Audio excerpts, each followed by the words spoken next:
नमस्कार साथियों, स्वागत है आपका हमारी बजट सीरीज की इस वीडियो में। जिस सीरीज में हम बात कर रहे हैं बजट से जुड़ी जो इंपॉर्टेंट की टर्म्स हैं। आज हमारी वीडियो हमारी वीडियो है, ये वीडियो हमारी सीरीज का दूसरा पार्ट है। तो अगर आपने अभी तक पहला पार्ट नहीं देखा है तो हमारी वीडियो की प्लेलिस्ट में आपको पहला पार्ट मिल जाएगा। चैनल पर आप चेक कीजिए, पहले पहला पार्ट देखिए, तभी आपको दूसरा पार्ट जो है वो डिटेल में समझ आएगा। तो चलिए शुरुआत करते हैं इस दूसरे पार्ट की। और दूसरे पार्ट में जो हमारे सामने इंपॉर्टेंट वर्ड्स हैं उन पर हम बात करेंगे। लेकिन उससे पहले, आगे बढ़ने से पहले आपके लिए एक इंपॉर्टेंट सूचना है। सूचना यह है कि अगर आप यूपीएससी की तैयारी कर रहे हैं, अगर आपका कोई साथी है, आपका कोई दोस्त है जो यूपीएससी की तैयारी कर रहा है, तो हम आपके लिए एक बहुत अच्छा कोर्स लेकर के आए हैं जिसका नाम है studio GS foundation live online course. तो जैसा कि नाम से ही स्पष्ट है, ये पूरा कोर्स जो है वो आपका स्टूडियो ऑनलाइन कोर्स है, यानी कि आप अपनी सहूलियत के मुताबिक कहीं से रह करके इस पूरे कोर्स को देख सकते हैं। ऑनलाइन कोर्स है तो जहां भी चाहे आप वहां से रह करके कोर्स देख सकते हैं। ऐसा नहीं है कि आपको जो है ऑफलाइन आने की जरूरत है, तो आप कहीं से भी कोर्स को देख सकते हैं। और फिर ये जीएस फाउंडेशन कोर्स है, यानी कि इस पूरे कोर्स में आपका प्रीलिम्स और मेंस दोनों के इंपॉर्टेंट टॉपिक्स को कवर किया जाएगा। इसके साथ साथ ये पूरा कोर्स अगर आप देखिए 14 महीने का कोर्स का टाइम होने वाला है, जहां पर आपको 1250 प्लस घंटों की कक्षाएं मिलेंगी, जिसमें जितने भी आपके टॉपिक्स हैं, चाहे वो आपका प्रीलिम्स का टॉपिक हो, चाहे आपका मेंस का टॉपिक हो, सभी टॉपिक्स को डिटेल तरीके से, सभी टॉपिक को बेसिक से लेकर के एडवांस लेवल तक कवर किया जाएगा।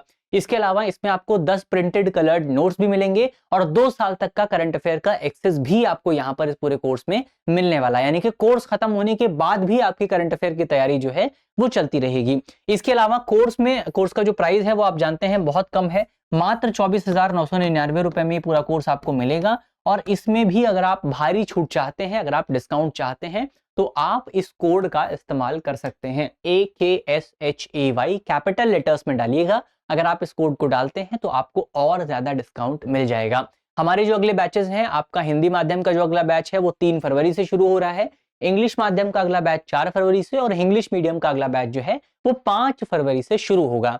तो अगर आप इसमें से किसी भी बैच को ज्वाइन करना चाहते हैं, वीडियो के डिस्क्रिप्शन में आपको लिंक मिलेगा, डिस्क्रिप्शन पर क्लिक कीजिए, वहां से आप जो है कोर्स को ज्वाइन कर सकते हैं। तो और अगर आप इसके बारे में जानकारी चाहते हैं तो आप हमारे नंबर पे कॉल करके इसके बारे में जानकारी प्राप्त कर सकते हैं। नंबर आप नोट कर लीजिए 8750187501। तो चलिए वीडियो की शुरुआत करते हैं। सबसे पहले अगर आप देखें बजट का संदर्भ, तो 1 फरवरी 2026 को हमारा जो बजट है, हमारी वित्त मंत्री जो है वो हमारे बजट को पेश करेंगी। बजट अगर आप देखें, बजट क्या होता है, तो बजट एक रूपरेखा है, एक ब्लूप्रिंट है, जिसमें सरकार के खर्चों की बात की जाती है, सरकार की कमाई की बात की जाती है, सरकार उस कमाई को कहां पर खर्च करने वाली है, कैसे खर्च करने वाली है। इसके साथ साथ भारत में जो दूसरे तमाम जो आर्थिक लेन देन है उनका लेखा जोखा आप कह सकते हैं बजट कहा जाता है। बजट न केवल आपकी इकोनॉमी को प्रभावित करता है, बल्कि आपके देश के जो सामान्य नागरिक हैं उनको भी प्रभावित करता है। और इसी वजह से बजट से रिलेटेड टर्म्स जो हैं वो एक सामान्य नागरिक को भी पता होनी चाहिए, ताकि वो भी बजट को सही ढंग से समझ सके। तो इसीलिए वीडियो को उन दोस्तों के साथ भी शेयर कर दीजिएगा जो दोस्त यूपीएससी की तैयारी नहीं कर रहे हैं, लेकिन उनके लिए भी ये जो पूरा टॉपिक है वो बहुत इंपॉर्टेंट है। तो चलिए आगे बढ़ा जाए। कल हमने बहुत सारे इंपॉर्टेंट टॉपिक्स पे चर्चा की थी, अब हम बात करते हैं अगले टॉपिक पर। तो अगला जो हमारा टॉपिक है वो प्रत्यक्ष कर को लेकर के है।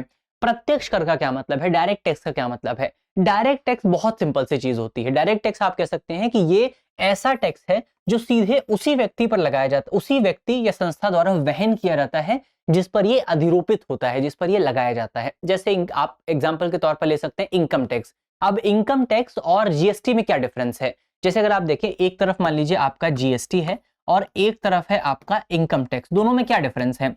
दोनों में सिंपल सा डिफरेंस ये है कि जो जीएसटी है वो जीएसटी आपके ऊपर नहीं लगाया जाता। मान लीजिए आप 5 रुपए वाला बिस्किट खरीदने जाते हैं, तो क्या जब आप 5 रुपए का बिस्किट खरीदते हैं तो सरकार आपके ऊपर सीधे जीएसटी लगाती है? सरकार आपके ऊपर जीएसटी नहीं लगाती है, सरकार उस बिस्किट मैन्युफैक्चरर पर जीएसटी लगाती है। और वो बिस्किट मैन्युफैक्चरर जो है वो अपनी जीएसटी को आगे जो है टाल देता है, आगे जो है आगे अधिरोपित कर देता है, आपके ऊपर ट्रांसफर कर देता है।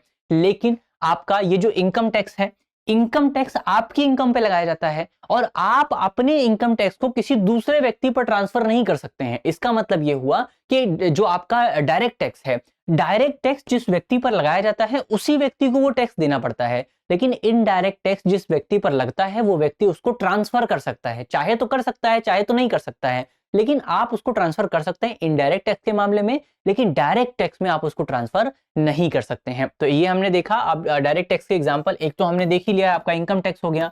दूसरा एग्जांपल है आपका कॉर्पोरेट टैक्स। तो कॉर्पोरेट टैक्स यानी कि जो बड़ी बड़ी कंपनियां जो प्रॉफिट कमाती हैं उनको उस प्रॉफिट पर जो टैक्स देना पड़ता है वो आगे ट्रांसफर नहीं कर सकती हैं।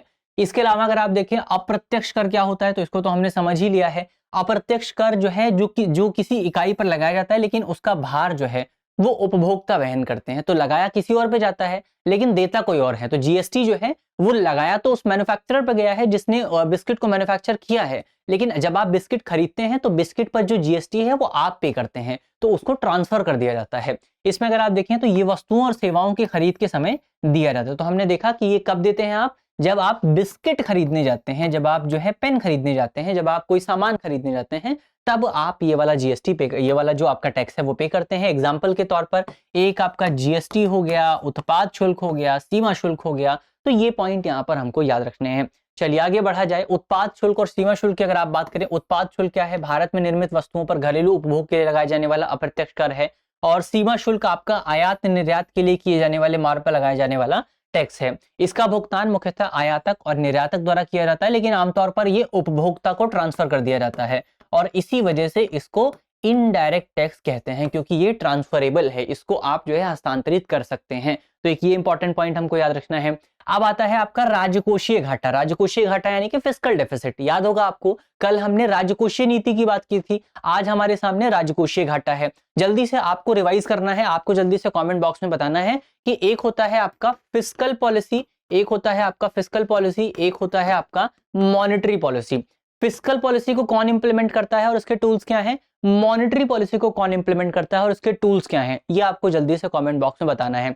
फिस्कल पॉलिसी को कौन इंप्लीमेंट करता है और उसके टूल्स क्या हैं, और मॉनेटरी पॉलिसी को कौन इंप्लीमेंट करता है और उसके टूल्स क्या हैं, ये आपको जल्दी से कमेंट बॉक्स में बताना है। हम राजकोषीय घाटे की बात करते हैं। राजकोषीय घाटा सरकार को तब होता है जब सरकार का कुल व्यय जो है, सरकार का कुल खर्चा जो है वो सरकार की कुल कमाई से ज्यादा हो जाता है, जिसमें उधार को शामिल नहीं करते हैं। तो मान लीजिए सरकार की जो कुल कमाई है, जो इनकम है, वो आपका 100 रुपए है और सरकार का जो कुल एक्सपेंस है, जो खर्चा है, वो 120 रुपए है। तो सरकार का खर्चा ज्यादा हो गया। अब मान लीजिए आपका खर्चा अगर आपकी कमाई से ज्यादा हो जाता है तो आपका क्या होगा? आपको तो नुकसान होगा। इसी नुकसान को सरकार के मामले में क्या कहा जाता है? राजकोषीय घाटा यानी कि फिस्कल डेफिसिट कहा जाता है। याद रखिएगा, इसमें उधार शामिल नहीं है। और ये जो फिस्कल डेफिसिट है, ये फिस्कल डेफिसिट बताता है कि सरकार को अपने काम को पूरा करने के लिए कितना पैसा जो है वो उधार लेना पड़ेगा। अब यहां पर भी आप देख लीजिए, सरकार के जो हमारा खर्चा जो है वो 120 रुपए है, कमाई 100 रुपए है, तो अब 20 रुपए तो कम पड़ गया। 20 रुपए आपने खर्च तो कर दिए, कहीं ना कहीं से तो आपको लाने पड़ेंगे। तो ये 20 रुपए आप क्या करेंगे? ये 20 रुपए आप उधार लेंगे। तो जो आपका राजकोषीय घाटा है वो बताता है कि सरकार को कितना उधार लेना पड़ेगा, सरकार को कितना जो है लोन लेना पड़ेगा। तो ये बात आपको राजकोषीय घाटे के बारे में याद रखनी है। ये इस बात का प्राथमिक सूचक है कि सरकार को अपने खर्चों को पूरा करने के लिए कितना उधार लेना होता है। तो ये चीज कहां से निकल करके आती है? राजकोषीय घाटे से निकल करके आती है। दूसरा आपका घाटा है राजस्व घाटा। राजस्व घाटा बेसिकली सरकार का जो राजस्व व्यय है और सरकार की जो राजस्व प्राप्तियां हैं। हमने कल बात की थी कि राजस्व व्यय क्या होता है और राजस्व प्राप्तियां क्या होती हैं। तो ये आपको याद रखना है, आपको जो है उसको रिवाइज कर लेना है तुरंत। तो इनके बीच का जो डिफरेंस है उसको राजकोषीय घाटा, सॉरी माफ कीजिएगा, राजस्व घाटा कहा जाता है। तो राजस्व घाटा क्या बताता है? ये सरकार की वर्तमान आय और वर्तमान व्यय के बीच में कमी को दर्शाता है। तो ये हमने राजस्व घाटा देख लिया है। अब एक होता है आपका प्राथमिक घाटा। प्राथमिक घाटा अगर आप देखें तो प्राथमिक घाटा बेसिकली प्राथमिक घाटे का जो फॉर्मूला है, जब आप राजकोषीय घाटे से ब्याज का भुगतान हटा देते हैं, जब आप राजकोषीय घाटे से ब्याज का भुगतान हटा देते हैं, तो जो आपका अमाउंट बचता है वो होता है आपका क्या? प्राथमिक घाटा। तो प्राथमिक घाटा क्या बताता है? ये बताता है कि सरकार का कितना उधार जो है वो ब्याज के अलावा अन्य खर्चों के लिए उपयोग हो रहा है। यानी कि सरकार ने, मान लीजिए हमने क्या देखा था, सरकार की कमाई जो थी वो 100 रुपए थी और सरकार के जो खर्चे थे वो 120 रुपए थे। अब फिर जो आपका राजकोषीय घाटा है, फिस्कल डेफिसिट कितना हो गया? 20 रुपए का हो गया। तो सरकार ने मान लीजिए 20 रुपए उधार लिया है। अब ऐसा तो है नहीं कि सरकार ने इसी साल उधार लिया है, सरकार ने पिछले साल भी उधार लिया होगा। तो उधार लेने पर सरकार को कुछ ब्याज भी देना पड़ता है। मान लीजिए पिछले साल सरकार ने जो उधार लिया था वो भी 20 रुपए था और उस पर सरकार जो है आपका 2 रुपए का ब्याज दे रही है। तो अगर सरकार ने इस साल 2 रुपए का ब्याज दिया है पिछले साल के उधार पर, तो 2 रुपए आप यहां से घटाएंगे तो आपका जो प्राइमरी डेफिसिट है वो कितना हो गया? प्राइमरी डेफिसिट हो गया आपका 18 रुपए। अब ये ज्यादा होगा, मान लीजिए सरकार ने पिछले साल ज्यादा लोन लिया था, ये 4 रुपए हो जाएगा, तो हमारा जो प्राइमरी डेफिसिट है वो कितना हो जाएगा, ये आपका 16 रुपए हो जाएगा। तो ये पॉइंट यहां पर आपको याद रखना है। चलिए, ये हमने देख लिया आपका प्राथमिक घाटा क्या होता है। अब आपका सकल घरेलू उत्पाद अगर आप देखें, यानी कि जीडीपी की अगर आप बात करें, जीडीपी बेसिकली एक निश्चित समय अवधि में देशों के भीतर उत्पादित सभी अंतिम वस्तुओं और सेवाओं का जो मूल्य है उसको दर्शाता है। यानी कि एक निश्चित टाइम पीरियड में एक देश की इकोनॉमी के भीतर कितनी वस्तुओं और सेवाओं का जो उत्पादन हो रहा है उसका टोटल प्राइस क्या है, वो यहाँ पर इसके माध्यम से दिखाया जाता है। इसके दो मेथड, जो मेन मेथड है आपके, दो मेन मेथड आपको जीडीपी कैलकुलेशन के मिलते हैं। एक है इनकम मेथड और एक है एक्सपेंडिचर मेथड। इनकम मेथड में क्या होता है, इनकम मेथड में बेसिकली आपने एक इकोनॉमी के भीतर लोगों ने जो भी फिनिश्ड गुड्स को जो भी आपका लोगों की कमाई रही है फिनिश्ड गुड्स के प्रोडक्शन के माध्यम से या सर्विसेज के माध्यम से, तो लोगों की जो कमाई है आप उस कमाई को कैलकुलेट करते हैं,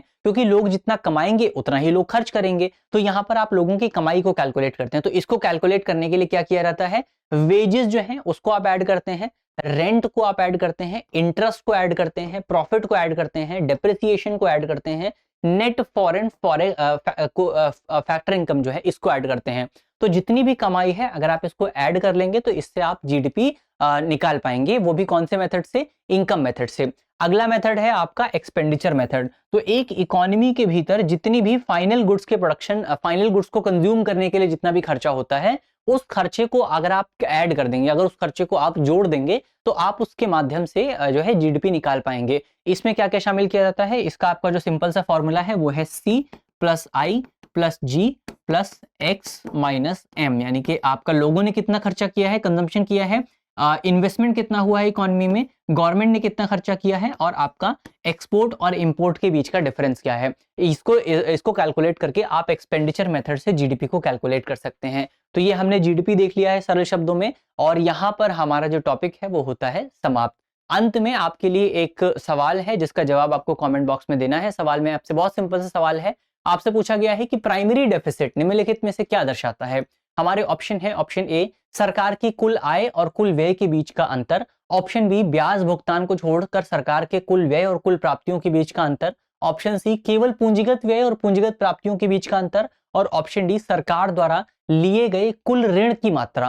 तो इसका सही जवाब क्या होगा वो आपको जल्दी से कमेंट बॉक्स में बताना है कि यहाँ पर आपका जो प्राइमरी डेफिसिट है वो किस चीज को दर्शाता है। मुझे उम्मीद है कि इस वीडियो में हमने जितने भी इंपॉर्टेंट टॉपिक डिस्कस किए हैं वो टॉपिक आपको समझ में आए होंगे। अगर आपको वीडियो अच्छी लगी है तो वीडियो लाइक कीजिएगा, और अगर आप चैनल पर नए हैं तो चैनल को सब्सक्राइब करना बिल्कुल मत भूलिएगा, क्योंकि जब आप चैनल को सब्सक्राइब करते हैं तो हमें भी हौसला मिलता है कि हम आपके लिए और बेहतर वीडियो बनाते रहें। तो उम्मीद है वीडियो आपको पसंद आई होगी। ये हमारा दूसरा पार्ट है, पहला पार्ट भी आप जो है चैनल पर जरूर देख लीजिएगा। तो मिलते हैं आपसे अगली वीडियो में, तब तक के लिए अपना ख्याल रखिए, ध्यान रखिए, पढ़ते रहिए। धन्यवाद। अब एग्जाम की तैयारी को और बेहतर करने के लिए हमारे चैनल को लाइक, शेयर और सब्सक्राइब करना ना भूलें।